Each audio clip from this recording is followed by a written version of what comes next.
Ration দুর্নীতি মামলায় ফের বাংলা অ্যাক্টিভ ইডি। সংস্থার কলকাতার জোনাল অফিস আজ prevention of money laundering act 2002 আইনকে মাথায় রেখে কলকাতা, বর্ধমান এবং হাবড়াতে মোট 9টি জায়গায় তল্লাশি চালাচ্ছে ইডির আধিকারিকরা। এই অভিযান নিরঞ্জন চন্দ্র সাহা অন্যান্যদের সঙ্গে যুক্ত রেশন কেলেঙ্কারি মামলার জন্য হচ্ছে। কোটি কোটি টাকার রেশন দুর্নীতি মামলায় হাবড়ার ব্যবসায়ী সাগর সাহা ও রাজীব সাহার বাড়ির পাশাপাশি সাগর সাহার যে অফিস সেখানেও ইডির অভিযান চলছে।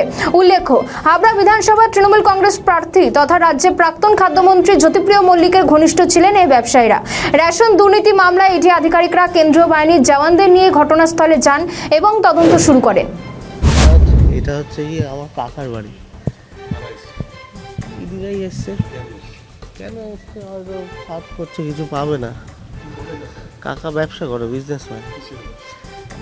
ব্যবসা আছে, রঙের ব্যবসা আছে, রডের ব্যবসা আছে, এই ব্যবসাগুলো করে। আমি তো ঘুম থেকে উঠে এই আসলাম, বাবা বলল তাই আসলাম। রাজীব সাহা। হ্যাঁ হ্যাঁ, ওই তো আদর্শ ডালমিল আছে। হ্যাঁ হ্যাঁ, ডালমিল। না না না না, ওর সাথে। হ্যাঁ, সে তো চাল সাপ্লাই করতো। হ্যাঁ,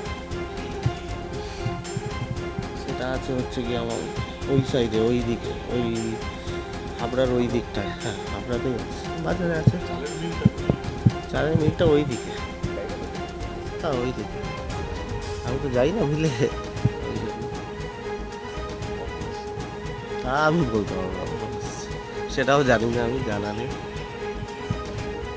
না না না, আমার দুই কাকা থাকে, কাকার ছেলে মেয়েরা থাকে, আমার দাদু ঠাম্মা থাকে।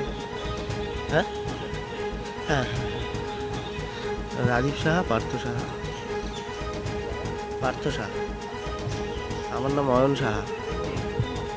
সে কেন এসছে এখন সার্চ করতে পারে, কিন্তু কাকারা কোনোদিনও কোনো অসৎ পথে কোনো কাজ করেনি। যা করেছে আমার দাদু থেকে শুরু করে কাকারা খেটেই করেছে। সেটা তো বলতে পারবো না। সেটা কোনো রাজনীতির সাথে যুক্ত আমি কোনোদিনও দেখিনি, কোনো পার্টির সাথে, ছোটবেলা থেকে। আমাদের ভিডিও ভালো লাগলে লাইক ও শেয়ার করুন, কমেন্ট সেকশনে আপনাদের মতামত জানান।